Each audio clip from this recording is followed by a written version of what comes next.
50เมกะเฮิรตซ์แล้วก็ทาง YouTube ทาง Facebook ฝายหินนะครับก็เข้าไปทั่วโลกอ่ะถ้าใครยังมีวิทยุเล็กๆนะครับรับ FM ก็ชัดเจน104อาจจะไม่ค่อยชัดถ้าเกิดนะครับมันแล้วแต่มุมหรือองศาของคลื่นนะครับแล้วก็เลยมี 92.25 นะครับลิงก์เชื่อมช่วยกันก็เห็นคลื่นไปถึงลำพูนปกติลำพูนก็104ก็จังหวะหนึ่งก็ได้รับได้บางจังหวะไม่ได้เดี๋ยวผมจะลอง 92.25 แต่ตอนนี้ไม่ค่อยได้เปิดวิทยุนะครับถ้าใครมีโทรศัพท์รุ่น 4G เดี๋ยวจะเป็น 5G แล้ว 5G มันจะเป็นยังไงมั่งนะครับก็สมาร์ทโฟนทั้งหลายก็เข้าไปที่ฝายหินนะครับหรือวัดฝายหินก็ได้นะวิทยุฝายหินก็ Facebook ก็ได้ YouTube ก็ได้ก็จะเห็นผู้ดำเนินรายการนะครับเป็นรายการเรียกว่ารายการสดก็แล้วกันที่บอกว่ามันก็จะมีช่วงรีเลย์หน่อยนะครับมันก็ปกติของการถ่ายทอดเดี๋ยวนี้มันเทคโนโลยีมันอินเทอร์เน็ตเนี่ยมันทำให้โลกนะเชื่อมต่อกันได้อินเทอร์เน็ตเชื่อมต่อกันทั่วโลกข่าวที่ไหนก็แป๊บเดียวนะครับวันนี้ก็วันความฝันอีกอันนะอยากถูกหวย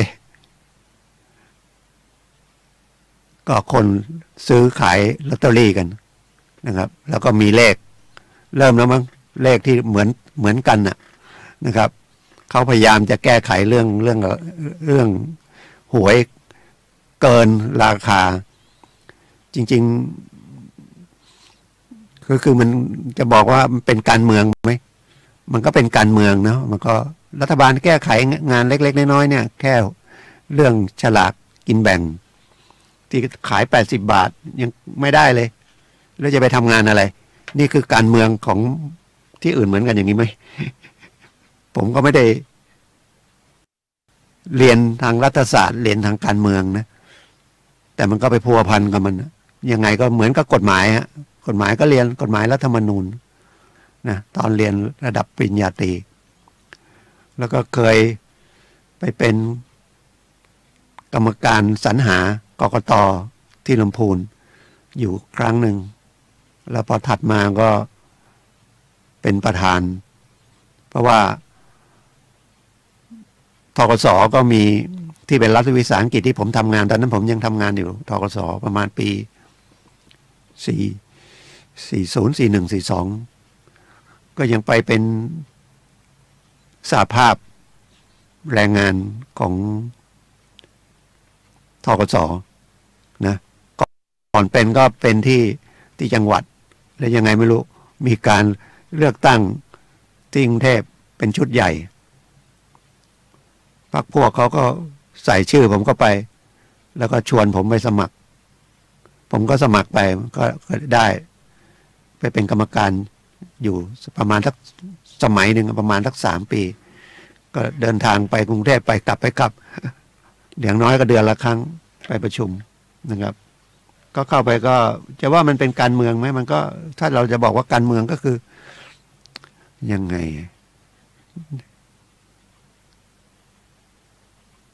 การบริหารนะครับแล้วก็การจัดการนะครับเพื่อองค์กรอย่างสหภาพนี่นะครับก็เพื่อลูกจ้างลูกจ้างมีเยอะนะครับนายจ้างมีน้อยถ้าพูดถึงจำนวนคนนะอันนี้พูดถึงสหภาพเป็นรายการกฎหมายนะครับวันนี้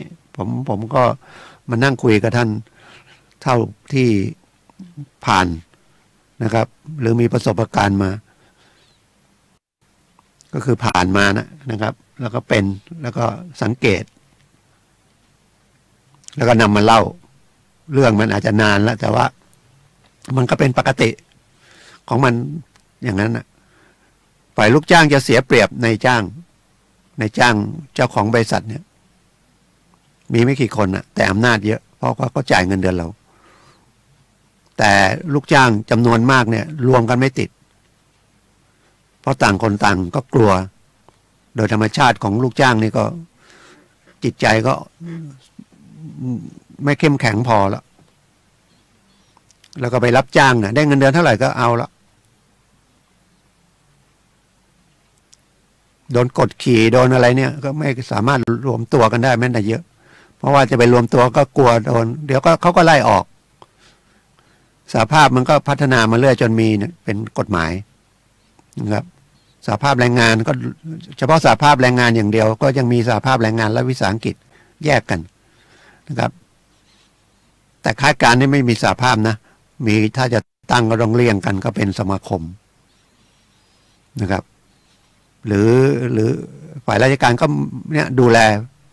เรื่องสวัสดิการของลูกจ้างหรือในนิคมอุตสาหกรรมก็ไม่ทราบมีสหภาพไหมเพราะตั้งยากในจ้างไม่ค่อยอยากให้ตั้งเพราะว่า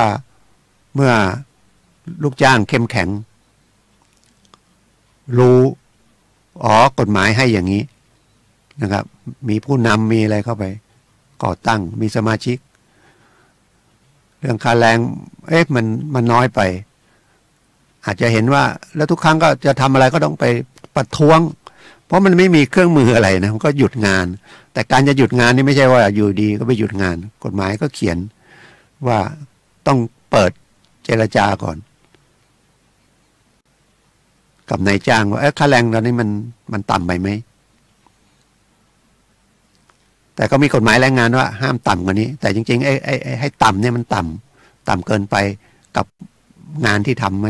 หรือสภาพการจ้างเนี่ยมันเอาเปรียบลูกจ้างมากไหมมันผิดประหยัดแรงงานไหมนะครับให้คนท้องไปทำงานอะไรที่มันอันตรายกฎหมายก็ตามมาเพื่อจะดูแลสังคมนะครับปกติเลยกฎหมายก็คือออกมาดูแลสังคมก็เราเนี่ยคนที่อยู่ในสังคมดูแลฝ่ายนายจ้างลูกจ้างเนี่ยแล้วก็พอจะเห็นมันก็คล้ายๆกับเข้าไปเวลามีประท้วงมีอะไรก็นะครับออกมาเต็มถนนอีกก็มองว่าสหภาพนี่มันไม่ดีเกเรนะครับผมก็เข้าไปมันไม่ใช่นะครับแต่มันเป็นอันหนึ่งที่ต้องทำอย่างนั้นนะแต่ต้องเจรจากันก่อนมันมีขั้นตอนอยู่ถ้าไม่นั้นก็ผิดนะแล้วสุดท้ายถ้าไม่ทำอย่างนี้มันก็ตัวเองจะได้น้อยคือไปทำงานรับจ้างมันก็ต้องเอารายได้กับเรื่องสวัสดิการนะครับว่าสมควรไหมแล้วเครื่องมืออันหนึ่งก็คือนัดหยุดงานนะครับแต่เหมือนแกนนำพันธมิตรสหภาพก็ถ้าทำผิดนะครับก็มีโทษแกนนำพันธมิตรสู้กันมันถึงศาลฎีกาอันนี้ก็คล้ายๆกันนะจะต่อรองทางการเมืองยังไงก็เอาคนส่วนใหญ่ออกมาแสดงพลังนะครับว่าคนส่วนใหญ่ก็ต้องการอย่างนี้จริงๆมีจิตใจกันอันเดียวกันที่จะออกมาอย่างนี้รัฐบาลที่เข้าไปเนี่ยจะยังไงก็แล้วแต่เข้าไปทางไหนก็แล้วแต่นะครับแต่ประชาชนอย่างน้อยรายได้ขั้นต่ำอย่างน้อยการเป็นครองชีพทั่วไปเนี่ยค่ารักษาพยาบาลสูงไปไหมมันก็เลยกลายมีโครงการของรัฐบาลว่าไม่เท่ากับฟรีไปเลยนะครับ30 บาทเนี่ยเท่ากับไม่ได้เสียอะไรหรอกแต่พอไปทวงแล้วเนี่ยมันก็ต้องผิดกฎหมายอยู่ดีอย่างแกนนำเนี่ยเข้าไปในทำเนียบสู้กันถึงศาลฎีกานะครับตอนนั้นก็ผมยังเข้าไปเหมือนกันเนาะทำเนียบแต่ไม่ได้เข้าไปนะเมียผมหัวรุนแรงกับผมเพื่อนชวนไป ประท้วงที่กรุงเทพอะไปนั่งอยู่ในทำเนียบอะผมต้องไปตาม ผมก็เลยเข้าไปไปปลูกไปประท้วงในทำเนียบดีเขาไม่ได้จับหมดเนาะเขาจะจับแกนนำไม่กี่คน เพื่อให้รู้ว่าเฮ้ยคุณทำอย่างเงี้ยเจตนาดีหรือไม่ดีก็แล้วแต่นะครับ มันผิดศาลก็เมตตาเนาะสู้กัน3 ศาลแกนนำมานี้ก็ตัดสินไปละคนละ8 เดือนแล้วพอถึงกว่าจะถึงเนี่ยอายุก็เยอะๆเข้าไปป่วยในนั้นหมดอะเดี๋ยวผมว่าเดี๋ยวติดคุกสักพักก็ต้องออกเพราะว่ามีอายุเยอะมีป่วยตามเกณฑ์นะตามเกณฑ์ของกรมราชทัณฑ์ว่าคนที่ถูกเข้าไปในนั้นถ้าป่วยติดคุกมาส่วนหนึ่งแล้วเพื่อให้สำนึกนะครับแล้วก็เป็นแบบปรามคนอื่นไว้ด้วยถ้าคุณทำอย่างเงี้ยเรื่องกฎหมายเนี่ยมันมีระหว่างดำเนินคดีศาลชั้นต้นศาลอุทธรณ์ศาลฎีกาเนี่ยคุณก็ต้องเครียดไปศาลถ้าไม่ไปศาลมันก็ประกันนะครับไปศาลเนี่ยมันต้องไปแต่ถ้าไม่ไประหว่างดำเนินคดีเนี่ยคุณก็ต้องถูกควบคุมอยู่ในเรือนจำ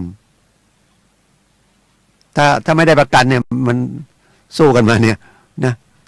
มันเลยเวลาที่จะโดนโทษจริงๆละเครียดไหมก็ต้องหาเงินหาทองอะไรมาจะไปบอกว่าเจตนาดีทำเพื่อประเทศชาติศาลก็เห็นเนาะก็ไม่เห็นว่าก็เจตนาดีไม่ได้ไปยุให้เขาทำรุนแรงต่อบ้านเมืองแต่กฎหมายว่าอย่างนี้มันไม่ใช่นะก็เข้าไปหลายคนนะรวมทั้งพลตรีจำลองศรีเมืองผมเคยไปอบรมที่เมืองการสถาบันของจำลองศรีเมืองธกส.ส่งไปก็สมัครส่งไปอบรมเรื่องจิตใจเรื่องอะไรพวกนี้เรื่องระเบียบเรื่องอะไรส่งไปเยอะเลยสมัยก่อนนี่ระดับผมไปไม่ได้ต้องไประดับผู้จัดการหลังๆเขาก็คลายมาแล้วเสียค่าใช้จ่ายเยอะนะครับแต่เห็นว่าการไปอบรมเนี่ยทำให้กลับมามีระเบียบวินัยมีเรื่องการทำงานนะครับก็ส่วนหนึ่งแต่ส่วนท่านไปทางการเมืองที่จะให้มันเจตนาก็คือให้คนในบ้านเมืองมีความสุขการเมืองนะผมมองอย่างนี้เนาะแต่นี่มันออกมาเล่นกันแรงเหลือเกินเนาะเล่นเอาอะไรก็ไม่รู้เผลอๆก็แบบว่าแลกหมัดกันคุณร้องฉันก็ร้องเธอมันเอากันเป็นเอากันตายเพื่อจะได้เข้าไปเป็นผู้บริหารตกลงทำเพื่อใครการเมืองนะครับเล่นการเมืองเพื่อใครแล้วใช้คำว่าเล่นด้วยการเมืองนี่มันไม่ใช่ของเล่นเนาะมันเป็นของจริงแล้วใครหน้าที่พลเมืองหมายว่ากำลังประชาชนจะพูดว่าประชาชนก็คนแต่ประชาชนเนี่ยถ้าแนวความคิดมันเหมือนกันมีอะไรเนี่ยมันก็เป็นพลังก็คือพลเมืองนะครับมันก็มีอำนาจอย่างเนี้ยวันที่24เนี่ยเราจะเป็นพลเมืองที่มีอำนาจก็คือจะเอาใครมาบริหารประเทศนะครับให้เรามีความสุขหนึ่งมีความมั่นคงในชีวิตในทรัพย์สิน2รายได้นะกระจายรายได้เฉลี่ยยังไงไม่ใช่มันรวย100 ล้านนะครับ100 ล้าน1,000 ล้าน10,000 ล้านจนก็จนแบบไม่มีเลยจะทำยังไงให้พอดีคำว่าพอดีมันไม่ใช่ว่า100 ล้านเท่ากันเนาะพื้นฐานเลยเนี่ยวันละ100 บาทพอไหมยังชีพโอ้โหกระเบียดกระเสียนเต็มที่เนาะขั้นต่ำ300ถ้า100 บาทก็ยังดีเนาะทีนี้จะทำไงให้ได้100 บาทขั้นต่ำก็มีเห็นบางพรรคก็หาเสียงนโยบายนะไม่ใช่หาเสียงนโยบายเพื่อจะให้ได้รับการเลือกตั้งว่าจะให้คนสูงอายุจาก600 700เนี่ยเป็น 3,000 เลยประเทศมันก็เลยเหมือนกับคนให้นะครับความจริงคน60ไปเนี่ยเดี๋ยวนี้ยังแข็งแรงเยอะนะครับแล้วก็มีความรู้เยอะ รัฐบาลก็พยายามสนับสนุนให้บริษัทร้านค้าจ้างคนอายุ60ขึ้นไปทำงานบางเวลาก็ได้แล้วค่าจ้างที่จ่ายเอาไปหักให้2 เท่าก็คือไปลดกำไรตัวเองก็เสียภาษีน้อยนะครับจ้างคนธรรมดา15,000จ้างคนอายุ60ขึ้นไปก็คูณ2ก็เป็น30,000คุณก็ไปลดค่าใช้จ่ายกำไรคุณก็น้อยคุณก็เสียภาษีน้อยก็มันไม่ใช่ทำง่ายๆเนาะก็ทำยากผมยังอยากไปทำงานที่มันเรียกว่างานพาร์ทวันไม่ต้องไปทุกวันนะหรือเอางานมาทำที่บ้านนะครับพอจะไปลงชื่อไว้ที่กรมแรงงานสำนักงานจัดหางานจะมีคนติดต่อผมไหมนะครับเพราะตอนนี้เงินหายากจริงๆนะครับแต่จ่ายง่ายแต่หายากนะครับเนี่ยจะทำยังไงให้มันว่าเงินมันสะพัดหน่อยนะครับร้านรวงทั้งหลายก็ปิดไปเยอะก็คุยกันนะครับวันที่24เราก็ที่จริงมันพลเมืองนี่มันต้องเป็นอยู่ตลอดเวลาเนาะก็ดูแลผู้บริหารดูแลแต่การรวมกันในเรื่องที่มันจะเรียกว่าเป็นพลเมืองเนี่ยก็ยากแค่ในหมู่บ้านก็แบ่งกันละผลประโยชน์กลายเป็นผลประโยชน์มากกว่าแล้วคนที่รู้ว่าจะเอาผลประโยชน์ก็รวมได้เพราะต่างส่วนใหญ่คนมีความโลภอยู่ในใจอยู่แล้วมาได้มาเงิน300,000 500,000ที่ลงไปในหมู่บ้านทำนู่นทำนี่เดี๋ยวก็หาพรรคพวกมาทำก็มีการได้เปอร์เซ็นต์นะครับเท่าที่เห็นนะครับเท่าที่เห็นบางที่ก็ต้องดีมันคงไม่ใช่เหมือนที่ผมเห็นส่วนที่ไม่ดีหมดไม่นั้นประเทศมันก็ยิ่งกว่านี้อย่างอเมริกายกตัวอย่างอเมริกานะครับเขาจะสร้างกำแพงกั้นเม็กซิโกนะครับลงทุนหลายสตังค์เนาะมากเป็นถ้าเป็นเงินไทยผมว่าเป็นหมื่นล้านนะมากกว่าหมื่นล้านนะแบบก็จะสร้างกำแพงกั้นเพราะคนเม็กซิโกก็เข้ามาทำงานที่อเมริกาเยอะเข้ามาไม่ว่าเอาของพวกยาเสพติดอะไรอีกแล้วก็ของยาปลอมนะครับอเมริกาก็ทำไงจะกั้นมันก็ไหลเข้ามาเหมือนกับ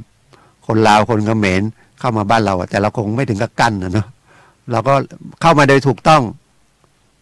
อย่างประเทศไทยเข้ามาโดยถูกต้องมีที่มาที่ไปก็ทำงานเขาก็มาช่วยประเทศเราเพราะคนแรงงานเราไม่มีสร้างประเทศเนี่ยต้องใช้แรงงานนะไม่ใช่แรงกายเนี่ยร่างกายเนี่ยนะครับแล้วระดับนี้คนไทยไม่มีลูกก็มีน้อยลูกก็ไปเรียนหนังสือไปนั่งทำงานแบบไม่ใช้แรงงานก็ต้องใช้บ้านเราก็คนที่มาช่วยในเรื่องแรงงานทั้งหลายเนี่ยนะครับก็เป็นทางพม่าทางลาวทางเวียดนามเวียดนามคงไม่เข้ามาเขาประเทศเขาก็เจริญเผลอๆเดี๋ยวแซงหน้าเราละนะครับเขมรหรือกัมพูชาพม่าลาวนะครับแล้วก็ประมาณนี้เข้ามาก็พึ่งพากันแต่เราจะจัดเนี่ยคำว่าจัดหรือปกครองหรือบริหารเนี่ยก็ตัวเดียวกันนะครับก็ใช้กติกาใหญ่ก็รัฐธรรมนูญแล้วก็กฎหมายลูกทั้งหลายนะครับก็ดูข่าวดูอะไรก็ดูไปเนาะมันบางทีเรียกว่าเป็นฝืนชะตากรรมของประเทศไม่ได้หรอกมันจะไปยังไงมันก็ต้องไปตามนั้นนะแต่จิตใจเราอย่าจิตแบบเรียกจิตตกเมื่อวานผมไปให้คำปรึกษามีคนหนึ่งมาแบบสภาพเนี่ยจิตใจตกมากทั้งที่ไม่น่าจะขนาดนั้นผู้หญิงนะครับแล้วก็เขาต้องเป็นฝ่ายที่จะได้เปรียบเพราะว่าเขาเป็นผู้รับมรดกตามพินัยกรรมแล้วก็ได้เป็นผู้จัดการมรดกโดยพินัยกรรม เขาต้องไปบริหารจัดการเกี่ยวกับทรัพย์มรดกของผู้ตายก็ไม่เยอะเนาะเนื้อที่ประมาณไร่หนึ่งแล้วก็อยู่แถวห้วยยาบเนี่ยมันจะมีราคาแต่เดี๋ยวนี้มันที่ดินมันเยอะมันก็มีราคานะครับแต่เขาได้เพราะว่าเขาเป็นคู่สมรสของผู้ตายแต่ไม่ได้จดทะเบียนแล้วก็นะครับไม่ได้จดทะเบียนแต่สามีเขาแสดงว่าเป็นผู้มีความรู้นะเขาอยู่กินกันด้วยกันก็แล้วเขาก็ไปเขียนพินัยกรรมและไปทำพินัยกรรมเรียกว่าฝ่ายเมืองทำที่อำเภอนะครับทำเพื่อเขาอาจจะรู้ว่าอนาคตเนี่ยพอหลังจากเขาตายมันจะมีปัญหาแล้วมันก็มีปัญหาจริงๆขนาดมีพินัยกรรมเรียกว่าพินัยกรรมฝ่ายเมืองก็คือทำที่อำเภอ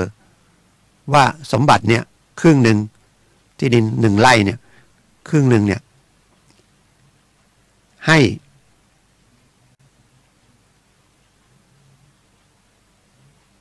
ส่วนอีกครึ่งหนึ่งก็ไปแบ่งตามทายาทเพราะตามหลักของผู้ที่รับมรดกของคนตายมรดกของคนตายนะครับก็คือทรัพย์สินของคนตายนั่นแหละพอตายปั๊บทรัพย์สินของคนที่ตายกลายเป็นมรดกแต่คนที่จะมารับมรดกเนี่ยกฎหมายเขียนมี2ทายาท1ทายาทตามพินัยกรรมผู้รับพินัยกรรมทายาทโดยธรรมโดยสายเลือดแต่ส่วนใหญ่จะไปเข้าใจว่าฉันเป็นเมียฉันต้องได้ฉันเป็นลูกฉันต้องได้แต่ถ้าเขาเขียนพินัยกรรมเนาะให้ใครนะ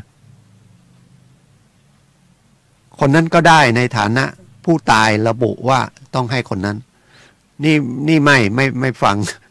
ขึ้นศาลอะไรแล้วก็ไม่ฟังเขาเรียกมาแบ่งก็ไม่ยอมแบ่งนะเอารถเอาโฉนดไปเก็บไว้นัดไปไก่เกลี่ยไปแต่ไม่เอาจะแบ่งแบบเสียตัวเองเอาได้อย่างเดียวคนนี้ก็สภาพจิตมันก็เลยฉันก็คนตายก็เขียนมรดกให้ทำไมฝ่ายทางนู้นไม่ยอมรับแกก็บอกทางนู้นไม่ยอมรับทางนู้นจะแกล้งดังนั้นผมก็ต้องพยายามให้เขาตั้งสติให้ได้ก็ไปเจอคนไม่ดีเขาจะเอานะส่วนของเขาบอกว่าฝืนพินัยกรรมพินัยกรรมเนี่ยเขียนให้ใครก็ได้นะแต่ประเทศไทยนี่ต้องเขียนให้บุคคลกับนิติบุคคลนะแต่ถ้าเมืองนอกเนี่ยเขียนให้ใครก็ได้เลยเนาะบางคนรักสุนัขมากเขียนมอบเงินให้สุนัขนะครับแต่จริงๆถ้าก็จะให้งั้นก็ต้องไปตั้งเป็นมูลนิธิก็ได้แล้วก็ให้นิติบุคคลที่เป็นมูลนิธิแล้วก็ให้มูลนิธิมีว่าเลี้ยงสุนัขนะครับหาผลประโยชน์แต่เขาตั้งคนจัดการมรดกจัดการเรื่องทรัพย์มรดกที่รับมาให้มันงอกเงยได้แต่คนประเทศไทยเนี่ยมรดกจะเขียนให้ใครก็ได้เขียนให้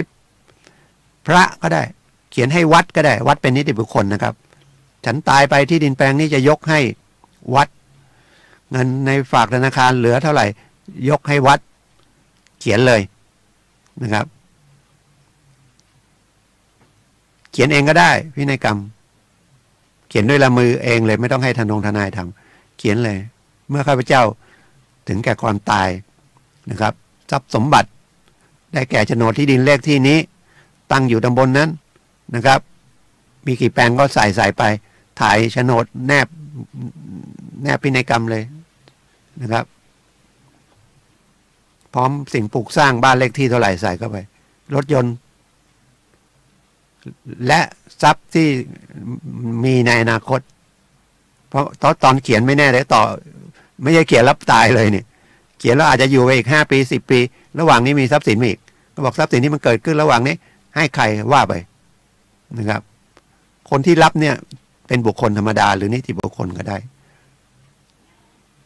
บุคคลธรรมดาอายุเท่าไหร่ก็รับได้เขียนได้ให้คนนั้นคนนี้จะเป็นญาติไม่ญาติไม่เกี่ยวเป็นผู้รับพินัยกรรมแต่ถ้าไม่มีนะครับหรืออย่างที่เขาเขียนเนี่ยเขาเขียนว่าครึ่งหนึ่งให้ผู้รับพินัยกรรมอีกครึ่งหนึ่งให้ทายาทโดยธรรมทายาทโดยธรรมก็เป็นใครนะครับขณะตายตอนนั้นมีใครมีลูกไหมมีลูกรับไปอันนั้นถ้าเขียนว่าให้ทายาทมันก็ต้องไปดูว่ากฎหมายเขียนว่าทายาทที่จะรับมรดกมันระดับไหนพ่อแม่มีไหมถ้าพ่อแม่ไม่มียังมีอยู่ตัวเองตายก่อนพ่อแม่แล้วพ่อแม่ยังมีชีวิตอยู่พ่อแม่ก็ได้มีลูกไหมมีลูกก็ได้แค่นี้มีคู่สมรสไหมคนตายคู่สมรสจดทะเบียนหรือไม่จดทะเบียนก็ว่ากันนะครับพี่น้องเนี่ยไม่ได้ถ้ายังมีชั้นลูกก็จบไปตรงชั้นลูกชั้นคู่สมรสไอ้ชั้นลูกแล้วกันพ่อแม่ไม่มีถือว่าตายไปแล้วเอาง่ายๆนะครับอาจจะพูดซ้ำแต่มันเรื่องสำคัญละเพราะที่ดินมันแพงทรัพย์สมบัติมันแพงมันก็เลยทะเลาะกันมันไม่ยอมกันง่ายๆถ้ามีลูกลูกรับไปพี่น้องคนตายจะเป็นพี่น้องพ่อแม่เดียวกันพ่อแม่ต่างไม่ได้ลุงป้าน้าอาปู่ย่าตายายลุงป้าน้าอาเนี่ยไม่ได้แต่คู่สมรสเนี่ยได้ในฐานะคู่สมรสแบ่งจากสินสมรสไปก่อนถ้ามีสินสมรสแล้วที่เหลือมันเป็นของคนตายก็มีส่วนเท่ากับลูกนะครับถ้ามีลูกก็ได้เท่ากับลูกแต่ถ้าไม่มีลูกพี่น้องได้นะครับมันถึงจะลงมาพี่น้องคนตายนะไม่ใช่พี่น้องเมียเพราะคู่สมรสนะแต่ได้ครึ่งเดียวนะครับได้ครึ่งเดียวพี่น้องได้ครึ่งเดียวได้คนละครึ่งแต่ถ้าลงมาต่ำไปก็ได้1/3อีกคู่สมรสได้2/3กฎหมายก็จะเขียนอย่างนั้นมันต้องเอากฎหมายว่าแต่เดี๋ยวนี้มันไม่เอากฎหมายว่ามันเป็นเรื่องยาวแล้วก็เรียกไปไกลเกลี่ยไปให้คนรู้กฎหมายอธิบายก็ไม่ก็แบบเกเรคนบ้านเราเรียกเกเรไม่ยอมรับไม่ฟังไม่เอาเหตุผลอ้างอย่างเดียวฉันเป็นนั่นเป็นนี่ฉันจะเอานะครับแล้วก็ให้ทนายมาว่ากันเจอทนายไม่ดีทนายไม่เอาเหตุผลอีกนะครับก็มันก็เครียดคนนี้ก็เครียดมากผมเลยบอกตั้งใจดีๆมันถ้าเป็นของเราแล้วมันเป็นคำพิพากษาแล้วมันเป็นพินัยกรรมที่ถูกต้องแล้วยังไงคุณต้องได้ต้องอดทนเอาหน่อยนะครับเพราะว่าถ้าทางนั้นเขาทำผิดเดี๋ยวก็มีกฎหมายจัดการเขาแล้วคำพิพากษาออกมาไม่ปฏิบัติตามคำพิพากษาได้ไงนะครับตัวเองเป็นผู้จัดการมรดกเนี่ยมันทำได้หมดเอาที่ดินไปขายก็ได้นะเอาที่ดินไปแบ่งก็ได้นะครับแต่เงินที่ได้ต้องแบ่งตามที่กฎหมายมันบัญญัติว่าใครจะได้เท่าไหร่ทายาทจะได้เท่าไหร่ถ้าอย่างที่มาเจอผมมาคุยตัวเองก็ต้องได้ครึ่งหนึ่งถ้าเกิดที่ดินไปแบ่งรังวัดแล้วก็เถียงกันเนี่ยที่ดินก็ไม่รังวัดให้ก็ต้องเข้ากระบวนการขายลักษณะของกฎหมายก็เขียนอย่างนั้นถ้าตกลงกันไม่ได้ถ้ามีทรัพย์สินแล้วตกลงแบ่งกันไม่ได้นะครับหรือแบ่งแล้วมันเสียหายนะครับกฎหมายบอกให้ขายเอาเงินคนที่จะไปขายคือสำนักงานบังคับคดีขายได้ตังค์เอามาเรียกไปรับเงินนะถ้าไม่รับเงินมันก็กองอยู่นั่นนะครับเพราะว่าที่ดินเนี่ยถ้าไปแบ่งไม่ลงจิตใจมันไม่ยอมรับกันเนี่ยที่ดินเขาก็ไม่แบ่งให้ทั้งที่มันน่าจะยอมกันแล้วแกก็จะแบ่งที่ดินให้ผมก็บอกว่าขาดเหลือคำว่าขาดเหลือถ้ามันคุณน้อยกว่าเขาหน่อยเนี่ยนะครับคุณเขาก็น้อยกว่าถ้าเขาไม่ได้เสียหายมากเขาก็ยินยอมนั้นเขาก็เป็นคนจิตใจดีมันก็เลยแต่ว่าฝ่ายตรงข้ามเนี่ยนะครับพี่น้องทางอื่นก็มีลูกเมียใหม่ อันนี้เป็นเมียเหมือนกันแต่ไม่ได้จดทะเบียนนะครับแล้วก็รู้สึกไม่มีลูกด้วยกันมันก็ไม่มีแต่สามีเขาก็เรียกว่าฉลาดเนาะรู้กฎหมายก็เขียนพินัยกรรมไว้ ความจริงยกให้ตั้งแต่มีชีวิตอยู่ก็จบไปแล้วนะครับแต่ก็คงรู้ว่าเมียที่มาจดทะเบียนใหม่ลูกที่เกิดกับเมียใหม่เนี่ยนะครับอาจจะคุยรู้เรื่องยากหน่อยก็เลยไปเขียนพินัยกรรมมันก็เลยเหมือนกับเนี่ยมันทุกขลาภไหมแล้วก็ได้ข่าวอีกแล้วว่าปีหน้าจะปรับราคาประเมินที่ดินอีกแล้วนะครับมันก็ยิ่งสูงมันไม่มีปรับลงนะครับน้อยอ่ะปรับลงอ่ะนะครับจะปรับสูงขึ้นไปเรื่อยๆสูงไปเรื่อยๆซื้อขายกันทีก็ภาษีเยอะสองเนี่ยรับมรดกอ่ะทะเลาะกันนะครับทะเลาะกันก็ฝากเป็นเดี๋ยวว่าเป็นนั่นเลยนะเป็นเรื่องจริงอ่ะที่ไปนั่งเจอกันแล้วก็มาเล่าท่านก็เดี๋ยวไม่อยากให้ทุกท่านน่ะที่ฟังรายการผมอ่ะเจออย่างเงี้ยนะครับเครียดว่าไปเจอคนไม่ดีอ่ะคนไม่เอาเหตุเอาผลนะครับขออย่าให้เจออย่างนี้นะครับแล้วคนที่จะเจอกันอย่างนี้ก็ไม่จำเป็นจะต้องเป็นคนข้างนอกหรอกพี่น้องกันนี่แหละอย่างที่ผมเคยบอกว่าแม่กับลูกก็ยังเนี่ยคุยกันไม่รู้เรื่องแล้วพี่น้องถึงบางที่ถึงฆ่าแกงกันเลยฆ่ากันพี่น้องไม่มีละเพราะเห็นแก่เงินนะครับเห็นแก่สมบัติทั้งที่มันเงินหรือสมบัติทั้งหลายเนี่ยที่เราได้อยู่ได้ใช้ประเดี๋ยวนี้นะครับถ้าเราหมดลมหายใจเนี่ยก็คือตายเนี่ยจบไปหมดเลยอ่ะคุณจะมีเงิน100 ล้านอยู่ในบัญชีก็นะครับมันก็ตกไปของใครก็ไม่รู้ถ้าไม่แบ่งให้ดีลูกเราเนี่ยก็ทะเลาะกันละนะครับแล้วยังมีมีบางคนก็มีพี่มีน้องมาอีกว่าวุ่นวายกันใหญ่นะครับก็คุยว่าจะไม่คุยเรื่องมรดกนะครับแต่ว่ามันเป็นอย่างเงี้ยจะคุยยังไงนะครับอีกรายหนึ่งก็ยาบ้ามันไม่รู้จะไปทำอะไรก็เลยหาเงินด้วยการค้ายาบ้าฝ่ายผู้ชายเนาะแม่บ้านเราผมชมเชยเนาะไอ้ที่มาเจอเนี่ยผู้หญิงนี่รักผู้ชายจริงๆเลยนะครับสามีถูกจับ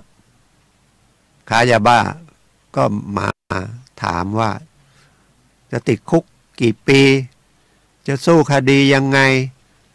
จะทำยังไงให้ได้รับโทษน้อยปกติเนี่ยศาลจะไม่อยากจะลงโทษรุนแรงหรอกนะครับเพราะว่าความเมตตาของศาลก็ได้กฎหมายก็เขียนในทางคนไทยเนาะทางเมตตารับสาภาพแสดงว่าสำนึกผิดลดครึ่งหนึ่งบางทีเราก็บอกเนี่ยโทษประเทศไทยเนี่ยรับสาภาพว่าลดครึ่งหนึ่งถ้าไม่รับสาภาพศาลก็ยังหาทางให้การเป็นประโยชน์ก็สมควรลดโทษ1 ใน 3หรือครึ่งหนึ่งได้มากก็จะลดครึ่งหนึ่งเพราะคำรับสาภาพเนี่ยมันก็ทำให้คดีมันเสร็จไปเร็วนะครับและมันก็มีความรู้สึกทางสำนึกอย่าไปบอกว่าคนเนี้ยเขาเป็นคนดีดิอย่างน้อยเขาทำผิดเขารับสาภาพอย่าไปมองคนไม่ดีมองว่าคนไม่ดีคนที่เขาก็ผิดพลาดไปเขามีโอกาสแก้ตัวไหมมันก็ต้องมีเมตตาอย่างนั้นอย่าไปมองคนร้ายเขาร้ายเพราะอะไรต้องไปดูยาบ้ามันมีอยู่ทั่วประเทศไทยเลยแล้วก็ค้าขายง่ายนะครับจะปราบยังไงจับทีเดี๋ยวนี้มันไม่ใช่1,000-2,000นะเม็ดเนาะสมัยก่อนระดับ8-9,000 เม็ดนี่ก็โหเรียกว่าใหญ่โตมโหฬารนี่กลับเป็นจับกันเป็น10เป็นล้านเม็ดเป็น10 ล้านเม็ด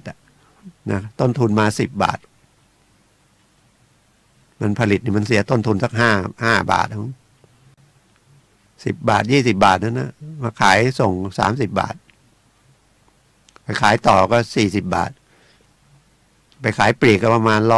100ซื้อ40 บาทขาย100ได้กำไรเยอะแยะไม่ต้องลงทุนด้วยชีวิตมันก็ระบาดไปทั่วแล้วบอกไม่ปราบเขาก็พยายามจะปราบแต่คนเนี่ยจะไปแก้เอากฎหมายแก้อย่างเดียวไม่ได้มันประกอบด้วยจิตใจสำคัญที่สุดศาลก็มีนะครับแผนกเนี่ยเรียกว่าจิตวิทยาเนี่ยก็ตั้งทุกศาลนะถ้าเป็นคดีครั้งแรกคดีไม่เยอะก็เอาไปพูดคุยกันว่าทำผิดเพราะอะไรเห็นแล้วยังพูดให้เห็นถึงความผิดนะครับแล้วก็อาจจะส่งไปอบรมส่งไปคุมประพฤติอะไรอย่างเงี้ยแล้วก็ให้โอกาสลงโทษแต่ยังไม่เอาไปติดคุกเรียกว่ารอรอการลงโทษบางคนก็บอกรอลงอาญาหรือนะครับแต่ถ้าผิดอีกเอาละเอาไปบวกของเก่า2ทำผิดออกมาแล้วติดคุกแล้วถูกจำแล้วออกมายังไม่พ้น5 ปีทำผิดอีกโดนเพิ่มโทษอีกมันต้องแก้ไปทางจิตใจสำคัญสุดนะครับเพราะจิตใจมันสั่งกายเราถ้าจิตใจเขาคิดดีนะครับเขาคิดว่าอันที่เขาทำเนี่ยตัวเองเดือดร้อนครอบครัวเดือดร้อนสังคมก็คือเดือดร้อนที่ผมชมก็คือเนี่ยมีเจอผมผู้ชายโดนจับยาบ้าเนี่ยผู้หญิงวิ่งเต้นจริงๆแต่ผู้หญิงติดยาบ้าผมไม่เห็นมีผู้ชายมาถามเลยเมียติดนี่มันจะทำยังไงจะช่วยเมียยังไงเนาะมันก็เผลอไปเอาเมียใหม่แล้วก็ติดคุกนานๆก็ดีกูก็เลิกกับมันละหรือผมไปเจอไม่ดีก็ได้นะอันนี้เท่าที่เจอนะแล้วก็ส่วนใหญ่ผู้ชายก็ค้าผู้หญิงก็เดือดร้อนจิตใจบางทีก็ไปพ่อแม่มีใบที่ดินก็ไปให้พ่อแม่ฝ่ายตัวเองมาประกันถ้าไม่มีก็ไปเสียเงินเช่าประกันหมดไปเป็นหมื่นประกัน100,000ก็เสีย10,000เป็นระเบียบของศาลเลยว่าผู้ที่เป็นนายหน้านายประกันเนี่ยเก็บไม่เกิน10%แต่ไม่ได้บอก10%เป็นระยะเนาะ10ต่อ10ต่อคดีมั้ง10%นะแต่ในมากเขาก็ไม่เอานานเนาะถ้านานไปเขาก็ต้องทำปีเดียวอย่างมาก6 เดือนปีเขาก็หมุนได้10,000ถ้าพูดถึง6 เดือนได้10,000มันก็ไม่ใช่เยอะเนาะหนีไปก็ต้องโดนลิฟ100,000ถ้ามัน6 เดือนประกันระหว่างดำเนินคดีเนี่ย6 เดือนเอาสั้นๆเขาก็ได้เดือนหนึ่ง1,000 กว่าบาทเท่านั้นนะ1,500 1,600ก็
สำ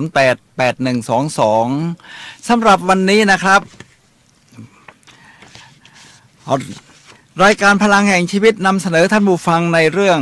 รักแบบกอไก่ถึงฮอนกฮูกครับ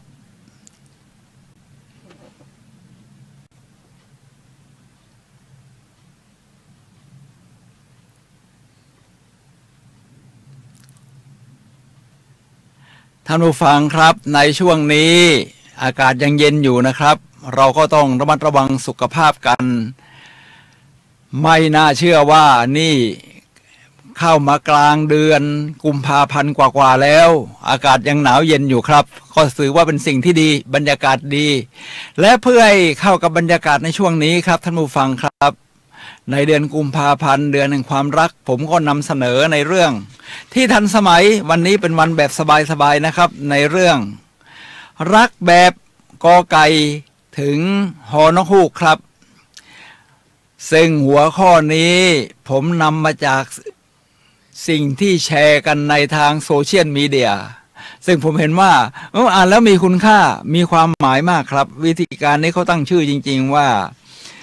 แบบเรียนกอไก่ถึงฮอนกฮูกฉบับผู้ใหญ่ขอให้เป็นเพื่อนที่ดีต่อกันตลอดไปนะคำว่าเป็นเพื่อนที่ดีตลอดกันต่อไปนี้นี่หมายถึงว่าใช้หลักการกอไก่ถึงฮอนกฮูก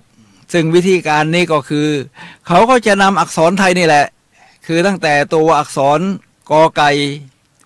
ปกติเราก็จะต้องกอขอไก่ขอไข่ในเล้าแล้วก็อาจจะมีการขยายความไปจนถึงฮอนกฮูกนนแต่เขาจะเอาตั้งแต่กอไก่ไปถึงฮอนกฮูกนี่มาย่อขยายความแล้วก็บอกความหมายว่าแต่ละตัวอักษรตั้งแต่กอไก่เป็นต้นไปนั้นมีตัวอักษรอะไรบ้างที่ทำให้ความรักความเป็นเพื่อนของเรานี่สามารถที่จะยืนหมายว่ามีความเป็นมิตรที่ดีต่อกันสมกับในช่วงเทศกาลแห่งความรักที่เราเรียกว่านะครับทีนี้ท่านผู้ฟังครับเรามีลิงก์เพิ่มนะครับเพราะว่าเราเป็นเครือข่ายของสถานีวิทยุนะครับของมีลิงก์พร้อมกันวันนี้มีสถานีวิทยุสาธารณสุขจังหวัดเชียงใหม่คลื่นพัฒนาคุณภาพชีวิตครับท่านผู้ชมสามารถรับชมหรือฟังได้ทางสาธารณะไม่มีสุขสถานีวิทยุสาธารณะจังหวัดเชียงใหม่คลื่นพัฒนาคุณภาพชีวิต FM 92.25 เมกะเฮิรตซ์นะครับซึ่งออกอากาศณวัดป่าแดงมหาวิหารตำบลสุเทพอำเภอเมืองจังหวัดเชียงใหม่ครับซึ่งเป็นเครือข่ายในสายทางธรรมะของเราเองครับท่านผู้ฟังครับได้เกริ่นถึงว่าเดือนนี้เป็นเดือนแห่งความรักเทศกาลมอบความรักให้แก่กันมีความเมตตาต่อกันและกันซึ่งเป็นหลักคำสอนของพุทธศาสนาอยู่แล้วฉะนั้นสิ่งที่เราบอกว่าเป็นวันวาเลนไทน์นะวันแห่งความรักนี่แหละครับก็คือการมีเมตตาต่อกันเข้าใจซึ่งกันและกันครับผมจะค่อยๆเริ่มดังต่อไปนี้ครับท่านผู้ฟังครับก็คือเริ่มจากผมก็ยังสงสัยว่าใครนะเป็นคนเขียนเนี่ยสุดยอดเลยพอแล้วผมขออนุญาตนะครับเพราะว่าท่านไม่ได้บอกชื่อมาจากคนเขียนเนี่ยเขาเพียงแต่ว่าส่งต่อหากคุณมีเพื่อนผมก็เอามาขยายความโดยใช้ประสบการณ์หรือสิ่งที่ผมเรียนรู้มาเพิ่มเติมเพื่อเชื่อมโยงในสิ่งนี้ครับอักษรตัวแรกครับท่านผู้ฟังครับก็คือกอไก่ท่านผู้เขียนบอกว่าเก็บไว้ในใจแน่นอนถ้าเรามีเพื่อนดีๆมีกัลยาณมิตรเราก็จะเก็บเพื่อนนั้นนี่นะครับเอาไว้ในใจครับท่านผู้ฟังครับซึ่งจะทำให้ทั้งชื่อของเขา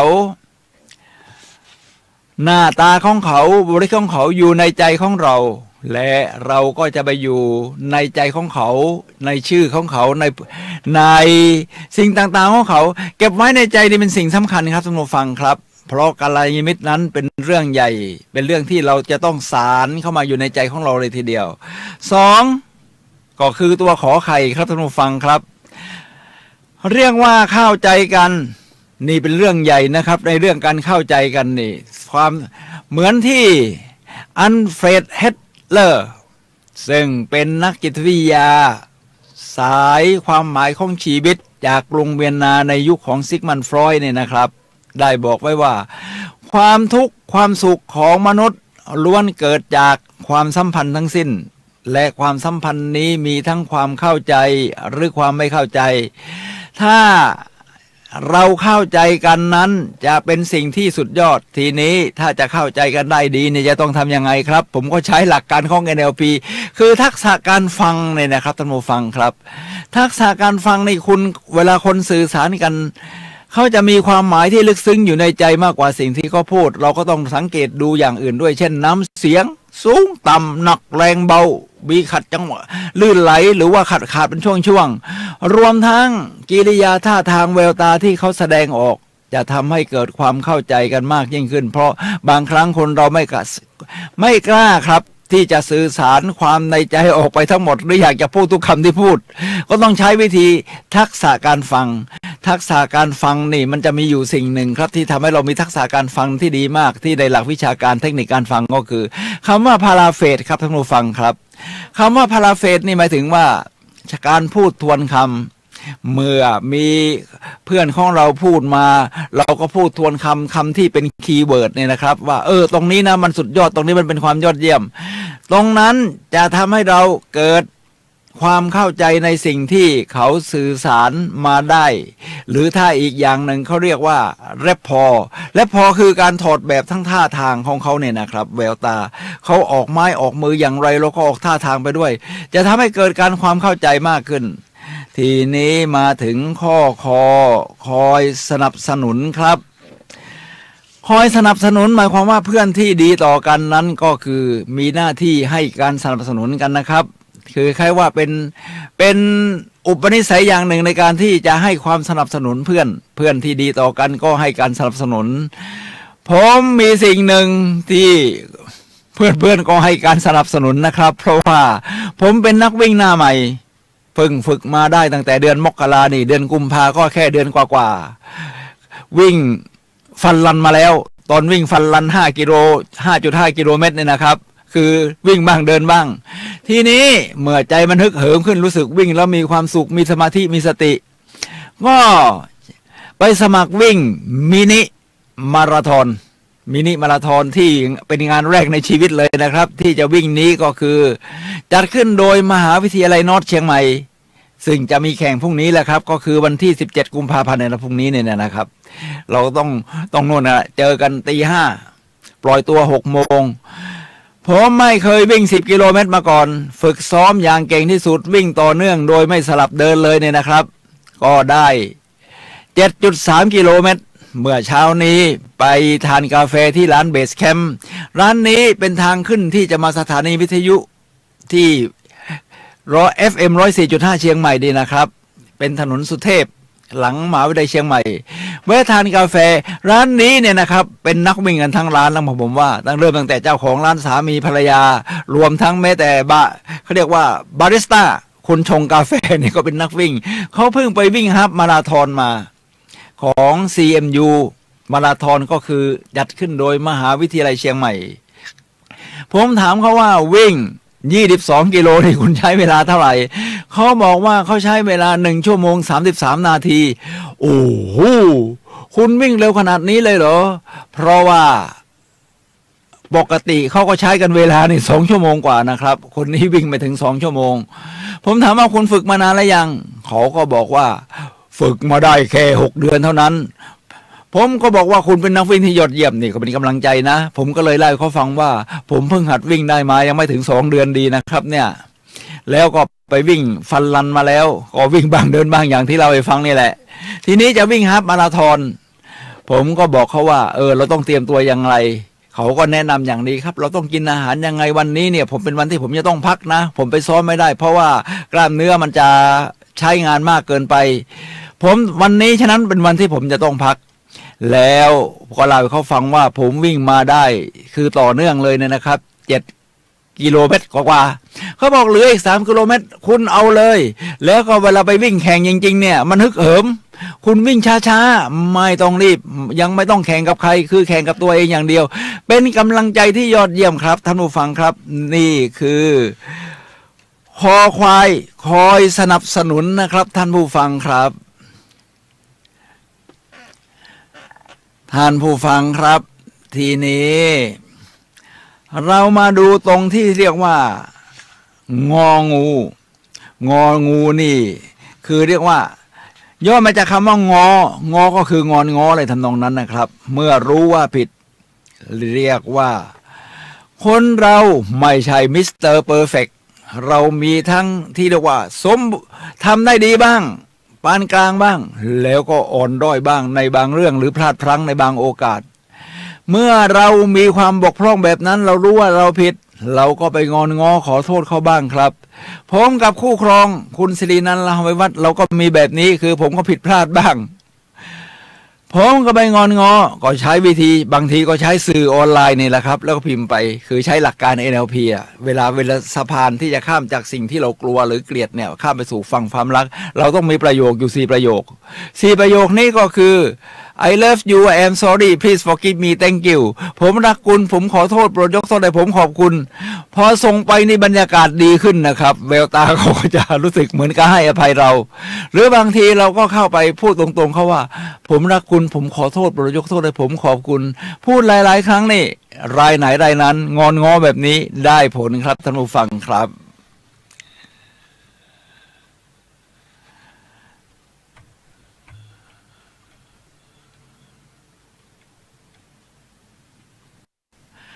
ท่านผู้ฟังครับเรามาถึงจอจานทีนี้จอจานคือจับมือเมื่อต้องการกำลังใจการสัมผัสอาจจะไม่ใช่เป็นสิ่งที่เป็นความเคยชินของชาวตะวันออกอย่างพวกเรานะครับแต่ว่าในสังคมตะวันตกเขานิยมการสัมผัสเวลาจะทายกันเขาก็จับมือเช็คแฮนด์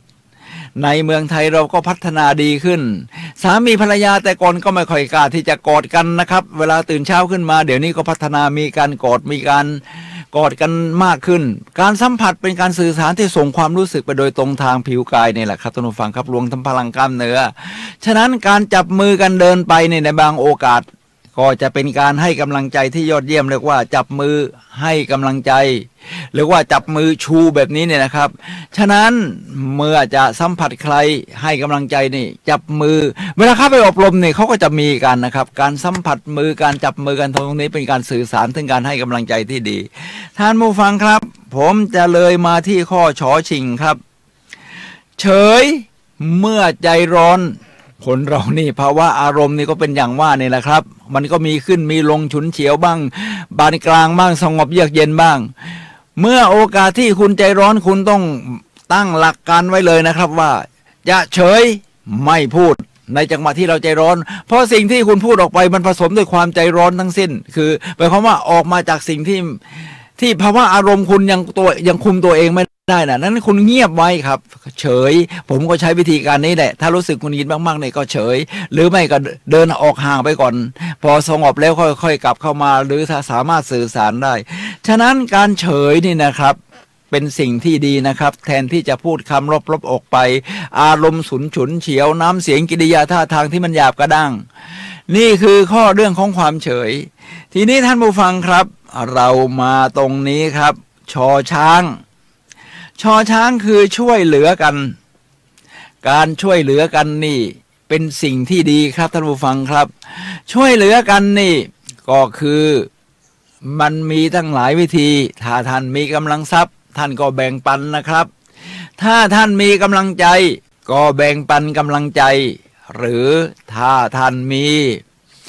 เวลาก็ช่วยเหลือโดยการแบ่งปันเวลาหรือแม้กระทั่งให้คำแนะนำเหมือนที่ผมเล่าตอนไปทานกาแฟที่เบสแคมป์เนี่ยนะครับผมก็ขอความช่วยเหลือนะครับ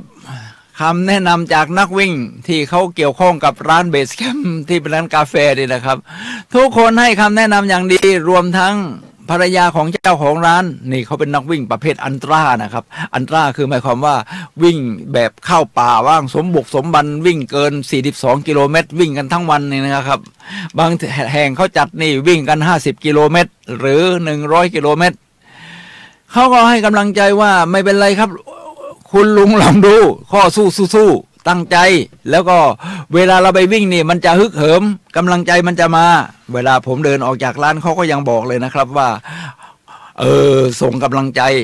สู้ๆนะสำหรับวันพรุ่งนี้นี่คือการช่วยเหลือซึ่งกันและกันครับท่านผู้ฟังครับ ทีนี้มาขอถึงข้อซอโซเนี่ยตรงนี้เขาขยายความว่าเป็นการซื่อสัตย์ต่อกันเป็นสิ่งสำคัญครับท่านผู้ฟังครับความซื่อสัตย์นั้นเริ่มตั้งแต่การซื่อสัตย์กับตัวเองซื่อสัตย์กับตัวเองนี่ก็คือสิ่งที่เราใช้ว่าเมื่อเราซื่อสัตย์กับตัวเองได้ไม่ว่าจะเป็นการดำเนินชีวิตการใช้ชีวิตสร้างเป้าหมายชีวิตนะครับเมื่อท่านมีความซื่อสัตย์กับตัวเองท่านก็จะซื่อสัตย์กับสิ่งแวดล้อมคนข้างนอกสังคมได้โดยเฉพาะกับเพื่อนอย่างที่ว่านี่นะครับที่เรารักกันมากๆในความซื่อสัตย์เป็นสิ่งจำเป็นเริ่มตั้งแต่ไม่พูดการโกหกใส่กันซึ่งกันและกันแต่ถ้าขยายความไปสังคมด้วยนี่ยิ่งดีครับเราไม่พูดโกหกซึ่งกันและกันและจากนั้นซื่อสัตย์ในพฤติกรรมนะครับถ้าเป็นคู่สามีภรรยาก็ไม่นอกใจไม่มีชายอื่นหรือหญิงอื่นที่เข้ามาทำให้ความสัมพันธ์แบบครอบครัวนี่ร้าวฉานนะครับแต่การมีเพื่อนอื่นๆนี่เป็นเรื่องปกติแต่เราต้องไม่ก้าวล้ำไปในเรื่องของที่เรียกว่าจะทำให้เกิดการเข้าใจผิดในความสัมพันธ์แบบนั้นได้ท่านผู้ฟังครับนี่คือความยอดเยี่ยมที่ผมมาถึงตั้งแต่กอไก่ถึงซอโซ่แล้วครับท่านผู้ฟังครับทีนี้เราก็มาถึงยอผู้หญิงเขาเรียงได้ดีนะครับยอผู้หญิงคือญาติเขาใช้คำว่าญาติดีต่อกันนี่เหมือนกับสำนวนไทยครับท่านผู้ฟังครับญาติดีต่อกันหมายความว่าโน้มน้าวที่จะไปสื่อสารที่ดีสิ่งที่ดีแล้วก็มีความเป็นมิตรมีบรรยากาศของความเป็นมิตรถ้าเราเรียนในNLPนี่นะครับจิตใจเราก็จะมีอยู่3แบบอย่างแรกเราเรียกว่า conscious mind คือจิตสำนึกรู้น่ะแน่นอนเราเป็นชาวพุทธเราก็นั่งสมาธิมีสติรู้ตัวคือขึ้นมาจากที่สมองส่วนที่เป็นการเลือกการตัดสินใจนี่นะครับเรามีสติรู้ตัว2 unconscious mind คือจิตใต้สำนึกเหมือนกับภูเขาน้ำแข็งส่วนที่อยู่ยอดบนสุดครับส่วนนั่นคือจิตสำนึกแค่ 10% ส่วน 90% จะอยู่ใต้น้ำที่มองไม่เห็นเราเรียกว่า unconscious mind หรือจิตใต้สำนึกซึ่งจะมีอิทธิพลมากครับเป็นสิ่งที่เราสะสมมาแล้วก็ทำโดยเรียกว่าไม่ต้องคิดไม่ต้องไตร่ตรองไม่ต้องเลือกแสดงออกไปเองถ้าเป็นชาวพุทธเราก็เรียกว่ากฎแห่งกรรมนี่แหละครับที่เราทำกิจกรรมดีมันก็สะสมเป็นจิตใต้สำนึกที่ดีทำกิจกรรมที่ไม่ดีมาตลอดคิดไม่ดีตลอดมันก็สังสมเป็นจิตใต้สำนึกที่ไม่ดีอย่างที่3เราเรียกว่าฟีลไมล์นี้คือสนามพลังของจิตเวลาท่านเข้าไปที่ไหนเคยสังเกตไหมครับว่าโอ้โหเข้าไปที่นี้เนี่ยมันรู้สึกสงบเยือกเย็นเช่นเข้าไปตามโบสถ์ตามวัดวาอารามสถานที่ที่เขาสอนสมาธิทุกคนก็ส่งกระแสพลังจิตออกมาจากตัวเองกลายเป็นฟีลไมล์คือสนามพลังแห่งจิตบางที่เข้าไปแล้วมันเล่าร้อนอึดอัดมันก็จะเป็นพลังจิตที่ตรงกันข้ามท่านผู้ฟังครับนี่คือข้อที่เรียกว่าญาติดีต่อกันก็คือเราส่งฟีลไมล์ออกไปแบบที่ว่านี้ครับท่านผู้ฟังครับสู่เพื่อนฝูงญาติมิตรของเรามาถึงข้อต่อไปคือดอเด็กต้องนิมนต์ในเรื่องของแบบเรียนกอไก่ถึงหอนกฮูกฉบับผู้ใหญ่ก็บอกว่าเดินเคียงข้างกันมันเป็นคำที่โกรู้แต่มีความหมายลึกซึ้งเสียนี่ก็ไรการเดินเคียงข้างกันไปนี่นะครับเวลาผมวิ่งมาราธอนซึ่งกำลังฝึกอยู่ตอนที่ออกเนี่ยมันก็จะออกพร้อมกันนะครับฉะนั้นเราก็ลองดูว่าข้างๆมีใครแต่บางครั้งเราก็ต้องโดดเดี่ยวบ้างนะครับวิ่งไปกลางทางในบางทีข้างๆนี่ก็จะเหลือเราคนเดียวฉะนั้นการเดินเคียงข้างกันไปนี่เขาก็มีการฝึกในแนวของ NLP ผมพูดถึง NLP หลายครั้งนะครับท่านผู้ฟังครับ NLP นี้ย่อมาจากคำว่า Neuro Linguistic Programming คือภาษาที่เราใช้โปรแกรมจิตประสาทที่ทำให้เราเป็นเราเนี่ยนะครับทุกคนก็มีการโปรแกรมที่เป็นของตัวเองซึ่งจากสิ่งแวดล้อมและสิ่งที่เราดึงเข้ามาเพื่อโปรแกรมตัวเองจากการนึกการคิดการเห็นนี่ท่านผู้ฟังครับในเรื่องนี้เขาก็มีวิธีการฝึกว่าถ้าเราฝึกและพอมาแล้วสร้างความสัมพันธ์ที่ดีสามารถถอดแบบภาษากายกันเพื่อสร้างความสัมพันธ์กันได้อย่างยอดเยี่ยมแล้วเราก็มีที่เรียกว่า pexing pacing นี่เป็นลักษณะในการวิ่งนี่นะครับวิ่งฝึกวิ่งระยะทางไกลๆเขาก็จะมีวิธีการวิ่งที่เรียกว่าวัดด้วยเพจก็คือว่า1กิโลเมตรคุณใช้เวลากี่นาทีนักวิ่งยอดเยี่ยมนี่นะครับอย่างน้องเมื่อเช้านี่ที่เขาไปวิ่งฮาล์ฟมาราธอนมาเขาวิ่งเพจแสดงว่า1กิโลเมตรคุณใช้เวลาแค่4นาทีโอ้โหคุณวิ่งได้แบบนี้เฉลี่ยแล้วถึง22กิโลเมตรนี่เป็นระยะทางที่ยาวมากนะครับส่วนนักวิ่งอย่างผมบางทีก็เพจ10เพจ11เพิ่งมาจะพัฒนามาเป็นเพจ9แล้วกำลังจะพัฒนาเป็นเพจ8แต่ว่าก็ยังอีกยาวไกลทีนี้ในเพจแบบนี้นะครับเขาก็เอามาใช้ในเรื่องของการสร้างความสัมพันธ์เดินจับมือกันไปนี่นะครับท่านผู้ฟังครับใน Neuro Linguistic Programming ภาษาที่เราใช้โปรแกรมจิตประสาทในเรื่องของความสัมพันธ์ก็คือเรียกว่า pacing นี่ก็คือว่าถ้าเราจะฝึกใครให้เป็นนักวิ่งนี่ผมจำมาจากอาจารย์วัสนะครับอาจารย์วัสก็บอกว่าทีแรกเราก็วิ่งคู่ไปกับเขาก่อนจับไม้จับมือกันไปด้วยกันเนี่ยนะครับวิ่งตามจังหวะของเขาแม้เราจะวิ่งเร็วกว่าแต่เราก็วิ่งให้เท่าจังหวะเพจซิ่งของเขาทีนี้พอเพจซิ่งได้แล้วคุณก็อยากจะนำให้เขาวิ่งเร็วขึ้นคุณก็วิ่งขึ้นหน้าเขาไปหน่อยนึงนะครับพอคุณวิ่งขึ้นหน้าไปหน่อยนึงเขาก็จะวิ่งตามคุณพอเขาวิ่งตามคุณเนื่องจากเขาฝึกซ้อมมาน้อยกว่าคุณเขาก็จะวิ่งได้แค่ระยะสั้นๆเสร็จแล้วเขาจะถอยมากับเพจซิ่งเดิมพอเป็นเพจเดิมคุณ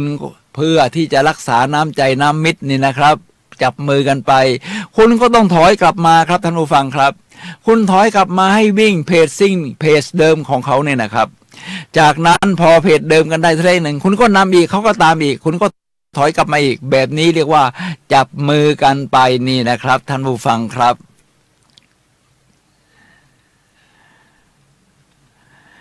ท่านผู้ฟังครับต่อไปเราจะถึงต่อเต่าติดตามคราวความเป็นไปติดตามคราวความเป็นไปทีนี้โลกมันกว้างใหญ่ไพศาลถ้าอยู่ใกล้ๆกันแล้วก็ติดต่อถามสื่อติดตามข่าวกันได้ง่ายแต่ถ้ามันอยู่ไกลกันล่ะไม่ต้องกลัวโรคนี้คือโรคของ Internet of Things อินเทอร์เน็ตคือทุกสิ่งทุกอย่างสื่อสารกันได้โดยผ่านโซเชียลมีเดียคุณจะอ้างว่าอยู่ไกลกันนะไปมาหาสู่ถามข่าวกันไม่ได้ไม่ต้องครับอาจจะอ้างว่าไม่มีเวลาคุณกดแป๊บเดียวปั๊บมันไปทันทีฉะนั้นโซเชียลมีเดียไม่มีทำให้คุณไม่มีก็อ้างว่าถ้าจะติดตามถามข่าวคราวกันเนี่ยคุณจะติดตามได้ไหมติดตามได้แน่นอนโดยใช้โซเชียลมีเดียไม่ว่าจะเป็น Facebook เป็นไลน์มี YouTube Instagram มีอีกกี่ภาษาครับเดี๋ยวนี้เขามีอะไรนะ Pinterestถ้าคุณชอบรูปภาพอะไรทำนองนี้ครับท่านผู้ฟังครับข้าไปติดตามเพื่อนตั้งแต่สมัยเรียนญาติพี่น้องเพื่อนรักที่ห่างหายกันไปนานแล้วคุณคิดถึงก็แค่เสิร์ชหาชื่อแล้วก็เข้าไปดูติดตามเขาทำอะไรตอนนี้ผมกำลังพูดถึงการวิ่งอยู่ผมก็ถามดูนักวิ่งคนไหนที่กำลังวิ่งหัดวิ่งแบบผมเนี่ยนะครับเราก็ดูว่าเขาหัดวิ่ง10 กิโลเขาทำยังไงเราก็เข้าไปติดตามไปกดไลค์แล้วดูเทคนิคการวิ่งของเขานี่คือการติดตามครับท่านผู้ฟังครับกดไลค์คอมเมนต์ด้วยก็ยิ่งดีผมมีเพื่อนคนหนึ่งชื่อคุณธนกิจเพื่อนในวงการนักวิ่งเรียกเขาว่าพี่สปีดผมชอบติดตามเขาครับเขามีทั้งเรื่องของการวิ่งไปแข่งที่โน่นที่นี่การซ้อมวิ่งทำให้เราเวลาเราติดตามเขาเนี่ยแน่นอนคนที่เราอยากคบหรือคนที่เราคบอยู่เนี่ยเขาเป็นแบบอย่างมันเหมือนกับกฎแห่งการดึงดูดนะครับ The Law of Attraction ดึงดูดเข้าหากันเราก็อยากทำแบบเขาเราก็ทำให้เราขยันซ้อมถี่ขึ้นเขาไปแข่งที่ไหนนี่เขาบอกว่าปลายปีนี้คุณธนกิจคุณพี่สปีดเนี่ยเขาจะไปวิ่งมาราธอนของเมืองไทยประกันชีวิตที่เชียงใหม่นี่แหละเขาก็ต้องหัดซ้อมเป็นสเต็ปไปเพราะตอนนี้ที่ผมติดตามข่าวรู้สึกว่าเขาวิ่งฮาล์ฟมาราธอนอยู่คือ22 กิโลเมตรถ้าเป็นมาราธอนก็42 กิโลเมตรซึ่งก็ยาวมากนะครับฉะนั้นเขามีเวลาฝึกอยู่เกือบ1 ปีค่อยไปรวมทั้งไม่ใช่มีเรื่องวิ่งอย่างเดียวเรื่องความรักสุดหวานแหววครอบครัวของเขากับแฟนของเขาเนี่ยนะครับเขาก็โพสต์แชร์ทุกวันซึ่งผมก็ชื่นชอบมากติดตามข่าวเขาไม่ต้องไปเจอกันจริงๆหรอกครับใช้โซเชียลมีเดีย Facebook นี่แหละแต่โชคดีว่าวันอาทิตย์นี้ เขาจะสมัครการพูดเอาไว้ที่สโมสรฝึกการพูดแห่งลานนาไทยเขาจะพูดบทที่2ที่โรงแรมเชียงใหม่ออคิดนี่นะครับเริ่มบ่าย3 โมงถ้าท่านชอบแนวการพูดก็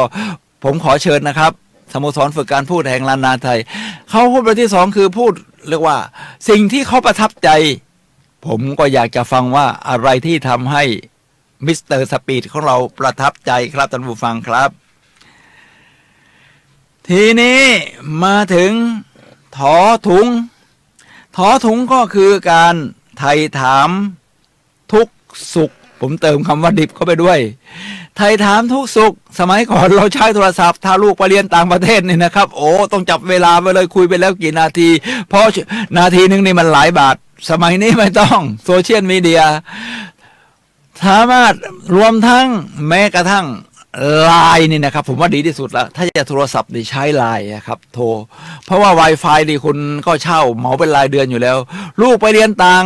ประเทศโอ้ใช้ไลน์โทรคุยกันสบายถ้ากับเพื่อนถามข่าวทุกสุขโอ้โหคุยกันเรียกว่าคุณไม่ได้เสียเงินเพิ่มขึ้นแล้วนะครับ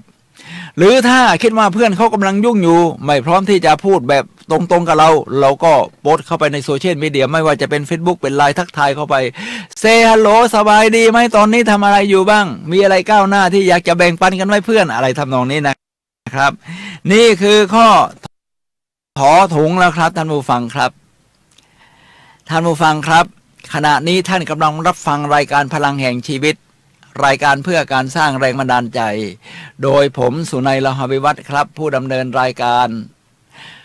มาพบกับท่านผู้ฟังทุกวันเสาร์เวลา 11 โมงถึงเที่ยงทางคลื่น FM 104.5 เมกะเฮิรตซ์นะครับเชียงใหม่วันนี้เราคุยกันในเรื่องรักแบบกอไก่ถึงหอนกฮูกเพราะว่าเนื่องในโอกาสวันวาเลนไทน์เพิ่งผ่านไปเมื่อ2 วันวันที่ 14 กุมภาพันธ์นี่เองครับเราเรียงตามลำดับกอไก่ถึงฮอนกฮูกซึ่งผมนำมาจากที่แชร์กันในโซเชียลมีเดียแล้วเอามาขยายความครับผมเห็นว่ามันคนเขียนนี่สุดยอดมากเลยเรียงตามลำดับไปเรื่อยเมื่อเรามาถึงถอถุงไถ่ถามทุกสุขแล้วต่อไปก็ถึงทอทหารครับทำให้ชีวิตเปลี่ยนไปในทางที่ดีท่านผู้ฟังครับชีวิตเปลี่ยนไปในทางที่ดีชีวิตคือการเปลี่ยนแปลงนะครับท่านผู้ฟังครับผมฟังนิทานเรื่องหนึ่งเป็นนิทานอินเดียโบราณเขาบอกว่าตอนที่พระเจ้าสร้างสิ่งมีชีวิตนี่จะสร้างขึ้น2 สิ่งก่อนสิ่งมีชีวิตสิ่งแรกคือหอยนี่นะครับท่านผู้ฟังครับก็คืออยู่ในน้ำอาจจะเป็นน้ำจืดน้ำทะเลแล้วแต่ชนิดเสร็จแล้วก็จะไม่ต้องเคลื่อนที่มากจะมีน้ำไหลมาพัดพาสารอาหารมาหน้าที่ของหอยคืออ้าปากกระพุบปากคือกาบเขาละหับพับชีวิตก็สะดวกแบบนี้แหละครับแต่มันไม่มีอะไรท้าทายจากนั้นพระเจ้าก็สร้างนกอินทรีขึ้นมาทีนี้เป็นนกอินทรีนี่มันต้องท้าทายครับต้องบินอาหารไม่ได้ผ่านมาตามสายน้ำเหมือนกับที่หอยได้กินอยู่จะต้องไปหาอาหารเองไม่ว่าจะเป็นหนอนเป็นสัตว์ชนิดอื่นรวมทั้งถ้าจะบินแต่จุดดีคือถ้าจะบินสูงนี่นะครับเห็นยอดเขาสูงนกอินทรีก็จะบินไปได้แล้วนกอินทรีนี้นะครับถ้ามีลูกเขาจะต้องยิ่งขยันมากขึ้นกว่าเดิมอีกหลายเท่าเพื่อที่จะหาอาหารทั้งวันให้เพียงพอต่อการเลี้ยงตัวเองและเลี้ยงลูกเขาก็ต้องก้าวสู่การเปลี่ยนแปลงนะครับเป็นนกอินทรีนี่ต้องมีการเปลี่ยนแปลงตั้งแต่หัดบินให้ไกลขึ้นบินให้นานขึ้นหาเหยื่อหาอาหารเก่งขึ้นเหมือนกับคนเราเนี่ยแหละครับท่านผู้ฟังครับคือทำให้ชีวิตเปลี่ยนแปลงไปในทางที่ดีชีวิตคือการเปลี่ยนแปลงครับธรรมชาติของมนุษย์แม้แต่กระทั่งยีนของเราเนี่ยนะครับการพัฒนาเซลล์ต่างๆในร่างกายมันก็มีการเปลี่ยนแปลงมีเซลล์ใหม่ออกมารองรับชีวิตก็ก้าวไปสู่ตามระยะเวลาแล้วพัฒนาให้ดีขึ้นทั้งทางด้านร่างกายความเข้มแข็งแข็งแรงจิตใจจิตวิญญาณครับท่านผู้ฟังครับเมื่อสักครู่นี้ในเรื่องของธรรมให้ชีวิตเปลี่ยนไปในทางที่ดีเรามาถึงทอธงครับมีธรรมะในหัวใจโอ้โหสปิริชวลิตี้เป็นความสุดยอดครับมีธรรมะในหัวใจไม่ว่าท่านจะนับถือศาสนาอะไรหรือจะบอกว่ายังไม่มีศาสนาแต่ท่านก็มีสิ่งที่สอนในจิตใจของท่านเป็นสิ่งยึดเหนี่ยวทางจิตใจนะครับเช่นเราเชื่อในธรรมชาติเชื่อถ้าเราเป็นชาวพุทธเราก็เชื่อในกฎแห่งกรรมเชื่อของการฝึกวิปัสสนา สมถะหรือวิปัสสนาก็แล้วแต่นะครับฉะนั้นการมีธรรมะในจิตใจไม่ว่าจะเป็นศาสนาใดก็มีคุณค่าเสมอไม่ว่าจะเป็นฝั่งของศาสนาที่มีพระเจ้าก็มีพระเจ้าเป็นที่ยึดเหนี่ยวมาแล้วทุกศาสนาก็สอนให้ทำดีกันทั้งนั้นแหละครับถ้าเป็นศาสนาพุทธของเราก็เป็นเรื่องของการฝึกตัวเองหิริโอตตัปปะตนเป็นที่พึ่งแห่งตนพัฒนาตัวเองให้ดีขึ้นแล้วก็เชื่อมโยงตัวเองกับจิตวิญญาณนี่แหละครับเรียกว่ามีธรรมะในจิตใจทีนี้เรามาถึงตัวนอนหนูครับท่านผู้ฟังครับนับถือและน่ารักแก่กันนับถือและมอบความน่ารักแต่แก่กันความนับถือนี่หมายความว่า respect นะครับหมายความว่าเราให้ความเคารพเขามันจะเป็นไปตามหลักวิชาการในการฝึกอบรมที่เรียกว่า The Pygmalion Effect ถ้าเรามองคนที่เราสัมพันธ์อยู่เป็นอย่างไรคนนั้นก็จะเป็นแบบไปที่เราคาดหวัง The Pygmalion Effect คนหรือสิ่งอื่นจะเป็นไปตามที่เราคาดหวังทำไมเป็นอย่างนั้นครับอธิบายได้อย่างนี้ว่าเมื่อเราคาดหวังต่อเขาว่าเขาจะเรียนเก่งขึ้นเราก็จะป้อนสิ่งที่เป็นความรู้ให้เขามากขึ้นถ้าเรามีลูกมีหลานนี่นะครับถ้าและเราก็จะให้การบ้านเขามากขึ้นสอนการบ้านเขามากขึ้นซื้อหนังสือมาให้เขามากขึ้นแต่ถ้ามองว่าลูกหลานคนนี้มันขี้เกียจแน่อะไรเรียนก็ไม่เอาไหนเราก็จะเลิกใส่ใจไม่สอนการบ้านไม่ซื้อหนังสือมาหรือไปกวดวิชาหรือเรียนพบครูดีๆนี่แหละครับท่านผู้ฟังครับคือความนับถือนะครับแล้วความน่ารักล่ะก็คือผมชอบเพื่อนอีกคนที่ว่านี่แหละครับมิสเตอร์สปีดนี่แหละคุณธนกิจเนี่ยผมชอบมากเลยเขามีแฟนของเขาเนี่ยนะครับผมก็เข้าไปดูใน Facebook ของแฟนของเขาชื่อว่าขอใครคนหนึ่งอะไรทำตรงนี้ที่เข้าใจเลยนะครับผมไปดูว่าคติคำคมประจำตัวเขาคืออะไรเขาบอกว่าในคติคำคมของผู้หญิงคนนี้สุดยอดมากผมชอบมากเขาบอกว่าจะไม่พูดคำว่ารักให้รู้สึกดีแต่จะทำดีให้รู้สึกรักโอ้มันสุดยอดครับท่านผู้ฟังครับจะไม่พูดคำว่ารักให้รู้สึกดีแต่จะทำดีให้รู้สึกรักเรียกว่าเป็นคนน่ารักเนี่ยนะครับคือทำตัวให้น่ารักทำตัวให้ดีไม่ต้องไปบอกว่าฉันรักเธอทุกวันนะแต่ในใจคิดอีกอย่างหนึ่งปฏิบัติตัวอีกอย่างหนึ่งนี่แหละครับท่านผู้ฟังครับคือนอนหนูนับถือและมอบความน่ารักให้แก่กันสุดยอดครับ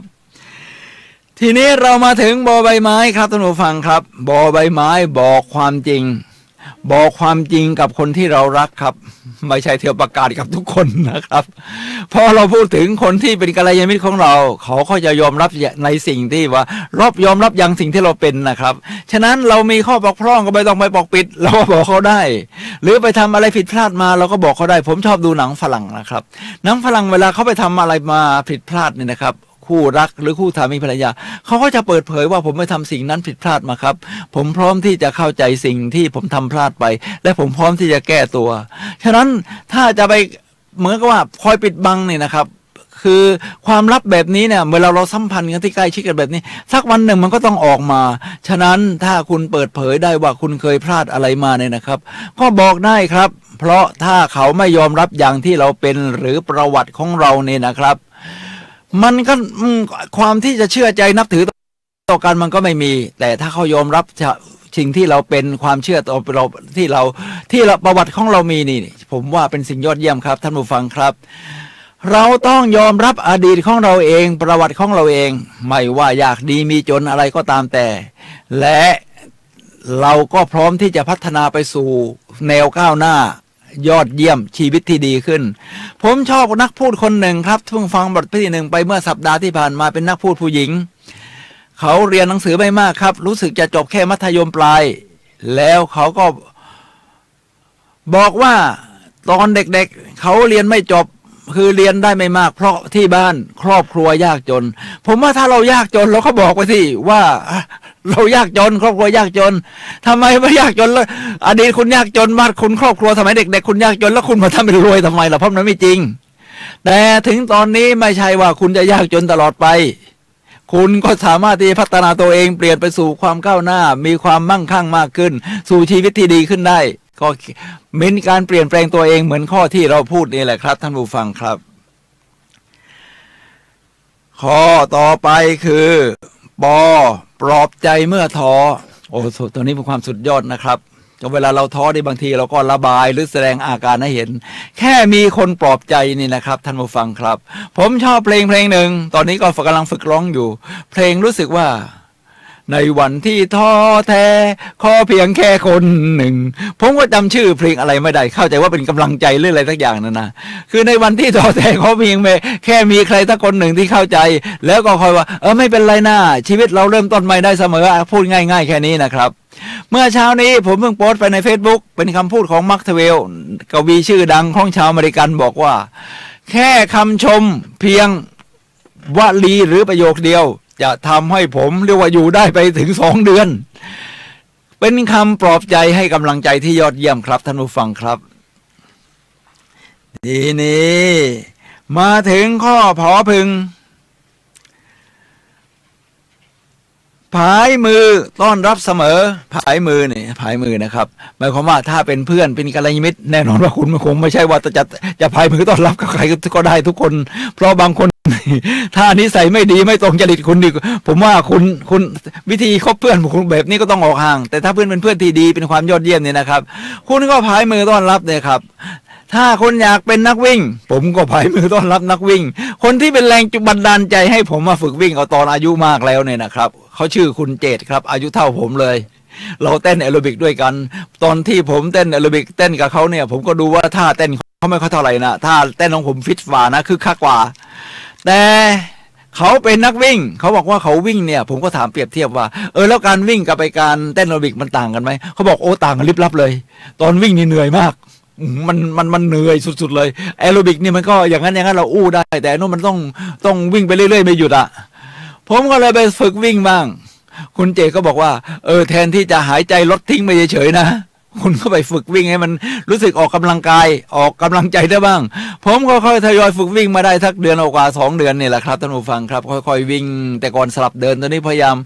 เดินก็ไม่นับแล้วคราวนี้ก็นับแต่วิ่งอย่างเดียวมันเหนื่อยจริงๆอย่างที่เขาว่าคุณเจตเป็นแรงบันดาลใจให้ผมพัฒนาการวิ่งครับท่านผู้ฟังครับฉะนั้นถ้าเราอยากเป็นคนแบบไหนผายมือต้อนรับคนแบบนั้นครับท่านผู้ฟังครับทีนี้เรามาถึงฝอฝาฝากฝีฝากผีฝากค่ายได้นี่พูดถึงกัลยาณมิตรคู่รักคู่ครองฝากผีฝากค่ายได้หมายความว่าแน่นอนครับถ้ายิ่งเป็นคู่ครองก็ต้องมีฝ่ายใดฝ่ายหนึ่งจากไปก่อนอาจจะล้มเจ็บป่วยก่อนก็ฝากได้ครับท่านผู้ฟังครับผมมีภรรยาที่ยอดเยี่ยมครับคุณศิรินันท์ ละไววัฒน์ผมก็มีล้มป่วยบ้างแต่ว่ารู้สึกว่าช่วงนี้แข็งแรงนานๆครั้งนะแต่ก็มีบ้างพอมีนี่เขาดูแลผมอย่างดีครับเรียกว่าฝากผีฝากไข้ได้ทำอาหารมาให้ทานถึงที่นอนเตรียมดูแลเช็ดตัวต้องเป็นแบบนั้นครับท่านผู้ฟังครับทีนี้เรามาถึงข้อถัดไปครับก็คือข้อพอพานเพิ่มพลังให้กันและกันเพิ่มพลังนี่ มันมีวิธีการว่าการเพิ่มพลังได้ครับถ้าเนื่องจากผมเป็นวิทยากรด้านการสร้างแรงบันดาลใจผมก็ใช้หลักการของ NLP อีกนี่แหละครับว่ามีคาถาของการให้กำลังใจเพิ่มพลังให้กันครับก็คือเรียกว่า anchoring แปลว่าการฝังสมอเรือคือฝังดีๆนะสิ่งดีๆเข้าไปโดยการดึงแขนขึ้นมาที่หน้าอกแบบนี้ครับถ้าท่านดูอินเทอร์เน็ตทางอินเทอร์เน็ตอยู่ก็จะเห็นผมจะใช้คำว่า go แปลว่าไป go yes พลังมันจะเพิ่มขึ้นทันทีครับการที่เราเพิ่มพลังแบบนี้มันมาทั้งเนื้อทั้งตัวทั้งเสียงที่เราได้ยินด้วยหูและภาษาพูดที่เราพูดออกไป yes เป็นการว่าเรายอมรับชีวิตของเราว่าบอกว่าสิ่งนี้คือสิ่งที่ใช่นั่นแหละครับผมตื่นเช้าขึ้นมากับภรรยาผมนี่แหละครับผมก็จะใช้วิธีเจอหน้ากันตอนเช้าปั๊บเรายังไม่พูดกันก่อนเราเจอนี่เราก็ต้องให้พลังกันก่อนสบตากันเสร็จผมก็จะนำก่อน go yes เขาก็จะเย็ดตามดึงแขนขึ้นมาแล้วก็เราก็ให้พลังกันท่านผู้ฟังครับการให้พลังกันแบบนี้นะครับเป็นสิ่งที่ยอดเยี่ยมที่ทำจะให้คุณมีพลังชีวิตไปทั้งวันเลยครับ ท่านผู้ฟังครับขณะนี้เราเหลือเวลา15นาทีสุดท้ายก่อนหมดรายการท่านผู้ฟังสามารถโทรศัพท์เข้ามาซักถามได้ทางหมายเลขโทรศัพท์085-708-8122 085-708-8122 ได้ครับ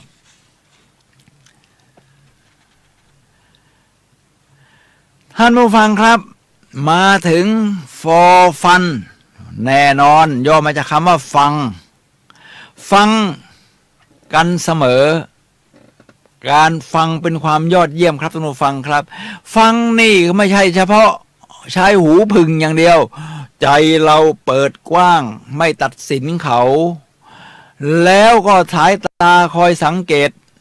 เมื่อเราฟังนี่นะครับความเข้าใจจะมากขึ้นแล้วผู้พูดเองก็จะรู้สึกมีความสุขนะครับถ้าเขาพูดเรื่องที่ไม่ว่าจะเป็นดีใจเราฟังแสดงสีหน้าแววตายินดีไปกับเขาด้วยถ้าเขาพูดสิ่งที่กำลังหดหู่ในชีวิตที่เพิ่งผ่านมาหรืออดีตก็ตามแต่ฟังเข้าใจแสดงสีหน้าเห็นใจซาบซึ้งฉะนั้นการฟังเนี่ยครับแค่ฟังอย่างเดียวนี่เป็นการเยียวยาบำบัดนะครับผมเป็นโค้ชทางด้านการบำบัดที่เรียกว่าเพื่อแก้ปมในอดีตของคนที่รู้สึกว่ามันหมดแรงหมดเรี่ยวแรงที่ปมที่ยังฝังอยู่แก้ไม่ได้โดยใช้เทคนิคเรียกว่าเมตาโมเดลโดยการฟังแค่ฟังเนี่ยนะครับคนพอได้เปิดเผยสิ่งที่มีคนอื่นฟังที่เป็นปมอยู่ทั้งที่ทีแรกพยายามปกปิดสิ่งนี้ว่าไม่ได้เกิดขึ้นกับฉันนะครับหรือมันไม่จริงหรอกพอได้เปิดโปร่งออกมามันโพร่งออกมาเหมือนกับสิ่งนั้นมันระเบิดหายไปเลยนะครับท่านผู้ฟังครับนี่คือพลังของการฟังครับท่านผู้ฟังครับทีนี้มาถึงพอพานภูมิใจในตัวคุณภูมิใจในตัวคุณนี่ผมเป็นความยอดเยี่ยมนะครับคือนอกจากเราจะภูมิใจในตัวเองแล้วนี่เราภูมิใจในตัวเขาทำอะไรมาไม่ว่าจะเล็กใหญ่นิดหน่อยก็ตามแต่คุณภูมิใจครับสิ่งที่เขาเห็นคือเขาพัฒนาก้าวหน้าขึ้นแม้จะเพียงเล็กน้อยภูมิใจจะทำให้เขาทำดียิ่งขึ้นเรามาถึงข้อมอม้ามอบสิ่งที่ดีแก่กันสิ่งที่ดีนั้นอาจจะเป็นสิ่งของถ้าไม่มีเงินมากพอก็เป็นอย่างอื่นเช่นรอยยิ้มก็เป็นสิ่งที่ดีคำพูดให้กำลังใจเมตตากรุณาแสดงความรักก็เป็นสิ่งที่ดีที่เรามอบให้แก่กันได้ครับท่านผู้ฟังครับนี่คือสิ่งที่ดีที่ออกไปให้และเรามาถึงมอข้อที่ยอยักษ์ยกโทษให้กับข้อผิดพลาดการยกโทษให้กับข้อผิดพลาดนี่เป็นเรื่องใหญ่นะครับเพราะว่าถ้าคุณให้อภัยไม่ได้ยกโทษไม่ได้สิ่งนั้นจะทำให้คุณเหมือนกับลูกตุ้มที่ถ่วงเท้าคุณทำให้คุณเดินไปข้างหน้าโดยความยากลำบากหนักหน่วงฉะนั้นในข้อนี้บอกว่ายกโทษให้แก่กันในข้อผิดพลาดทุกคนไม่มีใครเป็นมิสเตอร์เพอร์เฟกต์หรือมิสซิสเพอร์เฟกต์กันทั้งสิ้นไม่มีใครสมบูรณ์แบบเขาก็มีข้อบกพร่องแต่ดูว่าเจตนารมณ์เขาต้องการพัฒนาตัวเองเป็นคนที่ดีขึ้นอยู่เสมอหรือไม่ฉะนั้นถ้ามีข้อผิดพลาดแบบนี้เรายินดีที่ยกโทษให้แก่กันไม่ว่าจะเป็นการกระทำหรือการกระทำที่เขาทำกับเราโดยตรงวิธีการก็คือใช้คาถา4 วลีที่ใช้ข้ามสะพานแบบที่เราไปฟังเมื่อสักครู่นี้ว่าจากความกลัวเฟียโกรธเกลียดไปสู่ฝั่งความรักก็คือ I love you I am sorry please forgive me thank you ผมรักคุณผมขอโทษผมยกโทษให้ผมขอบคุณอ้าวทำไมต้องไปยกโทษให้กับคุณหมายถึงว่าทำไมต้องไปขอโทษคนที่ทำความผิดกับเราล่ะแน่นอนครับเพราะสิ่งที่ฉุดรั้งคุณคือในจิตใจคุณเองครับเวลาคุณทำแบบนี้แล้วมันจะเยียวยาจิตใจตัวเองและเขาก็จะได้รับการเยียวยาด้วยครับท่านผู้ฟังครับผมมาถึงข้อรอเรือ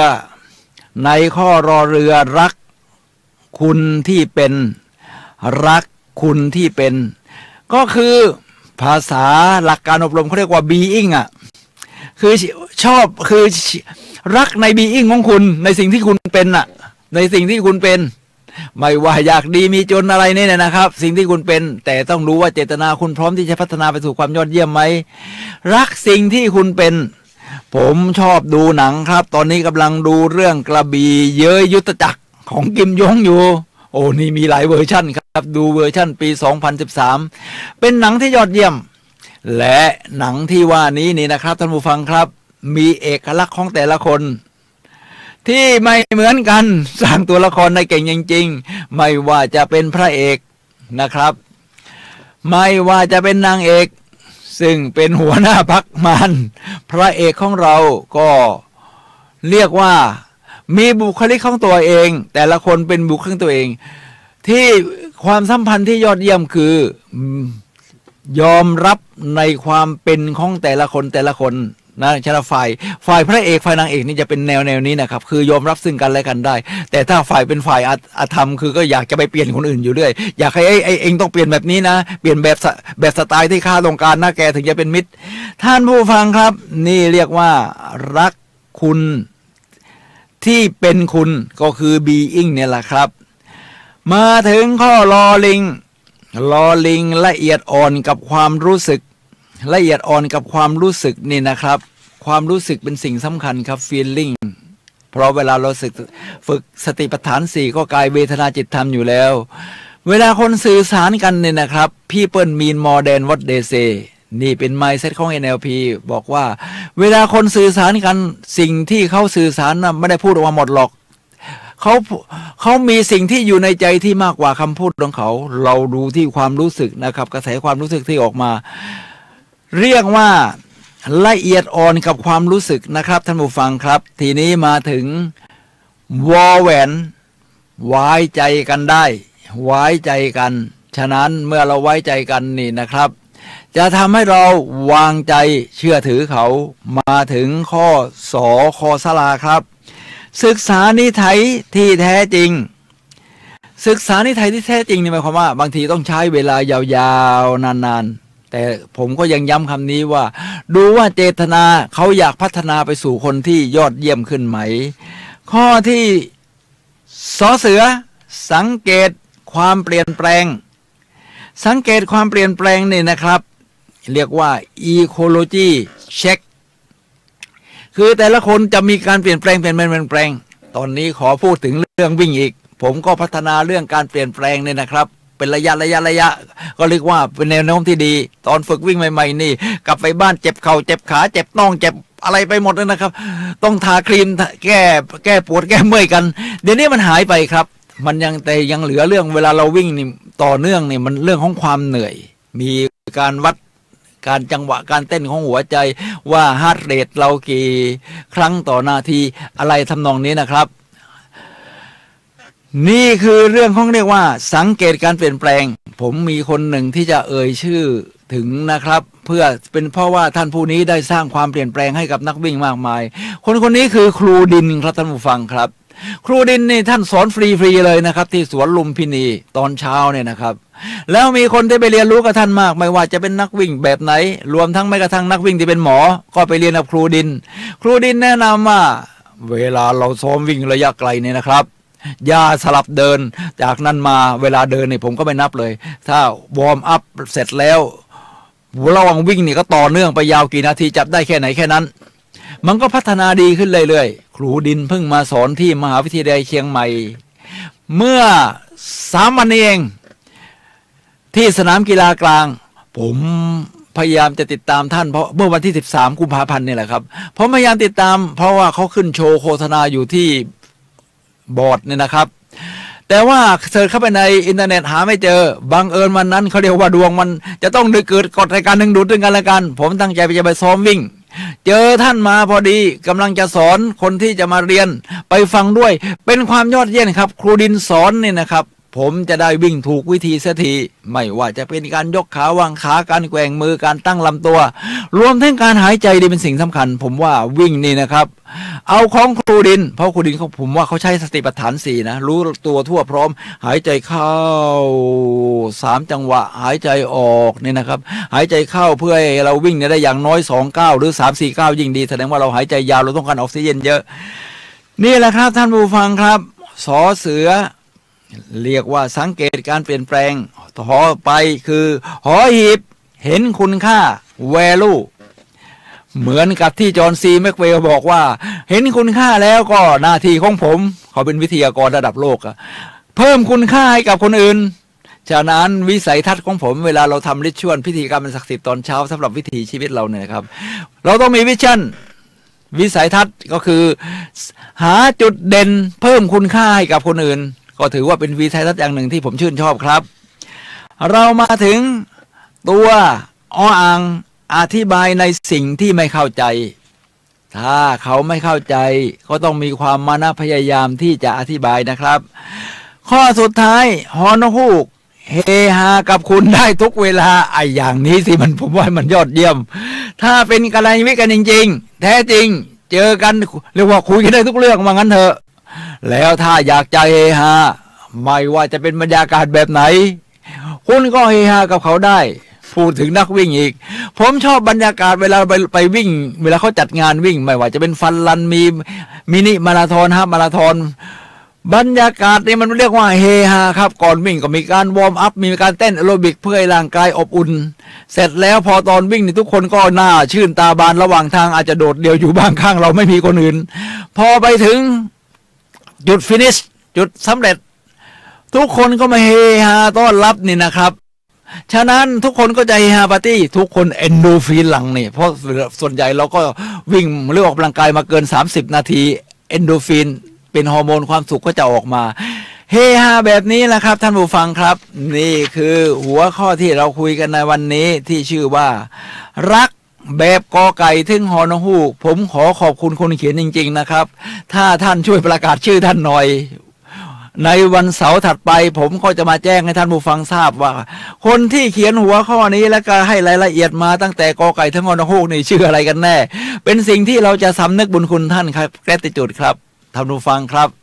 ในตอนนี้เป็นตอนสุดท้ายของรายการผมสุนัยเลาหาวิวัฒน์และรายการพลังแห่งชีวิตขอลาท่านผู้ฟังไปก่อนด้วยมาพัฒนารักแบบกอไก่ถึงฮอนฮูกฉบับผู้ใหญ่พบกันใหม่วันเสาร์หน้าเวลา 11 โมงถึงเที่ยงทางคลื่น FM 104.5 เมกะเฮิรตซ์ครับ